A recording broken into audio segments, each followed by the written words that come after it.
அனைத்துலக சினிமா ரசிகர்களுக்கு சினிமா கொட்டகையின் அன்பான வணக்கம். 1935ஆம் ஆண்டு வெளிவந்த தமிழ் திரைப்படங்களை வரிசையாக பார்த்து வருகிறோம்.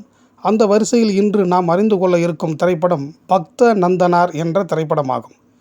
அன்பான நேயர்களே, 1933ஆம் ஆண்டு வெளிவந்த நந்தனார் என்ற படத்தினை பற்றி ஏற்கனவே நமது சினிமா கொட்டகையில் பார்த்தோம். அதே நந்தனார் கதைதான் இப்படமும்.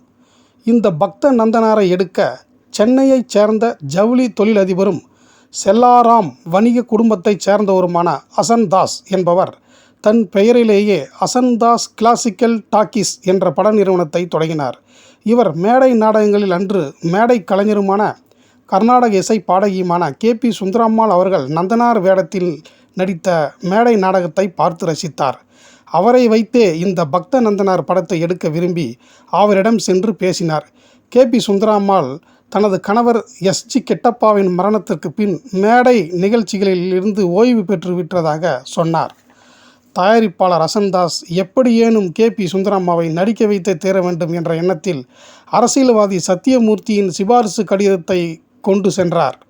அதை வாங்கி படித்த கே.பி. சுந்தரம்மாள் அதற்கும் தலை வணங்காமல் நடிக்க முடியாது என்று சொல்லவே, தயாரிப்பாளர் அசன் மீண்டும் எவ்வளவு பணம் வேண்டுமானாலும் தருகிறேன் என்று சொல்ல, எப்படியேனும் இந்த படத்தில் நடிக்கக்கூடாது என்றும் இந்த தயாரிப்பாளர் பயந்து ஓட வேண்டும் என்றும் 1,00,000 பணம் கொடுங்கள் நடிக்கிறேன் என்று சொல்ல, உடனே தயாரிப்பாளர் அசன்தாஸ் 1,00,000 பணத்தை எடுத்து கே.பி. சுந்தரம்மாள் அவர்களின் கையில் கொடுத்து அவரின் வாயை அடைத்தார்.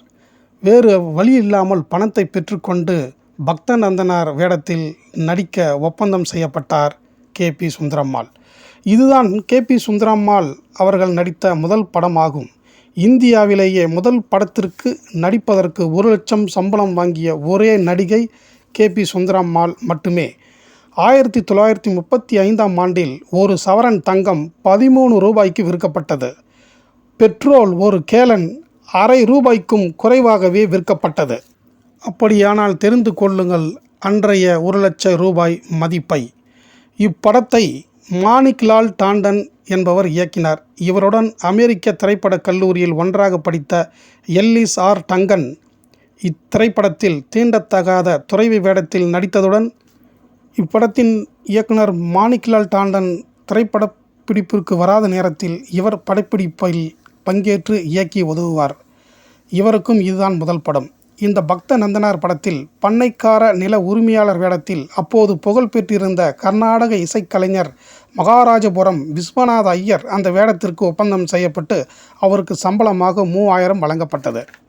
கதைப்படி சிவபக்தரான நந்தனாரை கொடுமை செய்து தன் தவறை உணர்ந்து நந்தனாரின் காலில் விழுந்து வணங்கும் காட்சியில் விஸ்வநாத ஐயர் சற்றும் யோசிக்காமல் கே.பி. சுந்தரம்மாள் காலில் விழுந்து நடிக்க சம்மதிக்க, கே.பி. சுந்தரம்மாள் அப்போதைய சமூக விதிமுறைகளை மீறியமைக்கு பிரச்சனை வரும் சூழல் வரும் என்று அந்த காட்சியில் நடிக்க மறுத்தார். பிறகு இயக்குனர் டாண்டன் இருவரும் மண்டியிடும் வகையில் காட்சியை உருவாக்கினார். இப்படி நடித்ததற்காக விஸ்வநாத ஐயரின் ஊரான கும்பகோணத்தில் பழமை பிராமணர்களால் கடுமையாக எதிர்க்கப்பட்டார். அதையும் மீறி இப்படத்தில் மீண்டும் நடித்து முடித்து கொடுத்தார். 18,000 அடியில் எடுக்கப்பட்ட இப்படத்தின் பட்ஜெட் மொத்தம் 3 லட்சம். இன்றைய கணக்குப்படி பார்த்தால் அது 10 கோடிக்கும் மேல் உள்ள தொகையாகும். துரதிர்ஷ்டவசமாக பக்த நந்தனார் திரைப்படம் பாக்ஸ் ஆபீஸில் தோல்வியடைந்தது. வெற்றி பெறாத படத்தினை அன்றைய பத்திரிகைகள் மட்டப்படுத்தி எழுதின. பாராட்டு இல்லாத காரணங்களுக்காக படத்தின் நெகட்டிவ் சமூக விரோதிகளால் மர்மமாக தீ விபத்து ஏற்படுத்தப்பட்டு எரிந்து நாசமானது. காப்பீட்டு நிறுவனம் கோரிக்கையை செலுத்த மறுத்து சென்னை உயர்நீதிமன்றத்தில் வழக்கை வென்றது. இன்று வரை இந்த வரலாற்று படத்தின் வேறு எந்த தடயமும் இல்லை. சில ஸ்டில்கள், சில 7/8 ஆர்பிஎம் கிராமபோன் பதிவுகள் மற்றும் 70 ஆண்டுகளுக்கும் மேலாக மக்கள் மனதில் மறையாமல் இருக்கும் பசுமையான நினைவுகளை தவிர வேறு எதுவும் இல்லை. ஆனால் நந்தனார் மீண்டும் 1942ஆம் ஆண்டு எடுக்கப்பட்டிருக்கிறது. அதை பற்றி பிறகு பார்ப்போம். இனி இதே 1935ஆம் ஆண்டில் வெளிவந்த மற்ற படங்கள் பற்றி அடுத்தடுத்த வீடியோவில் பார்ப்போம். நன்றி, வணக்கம்.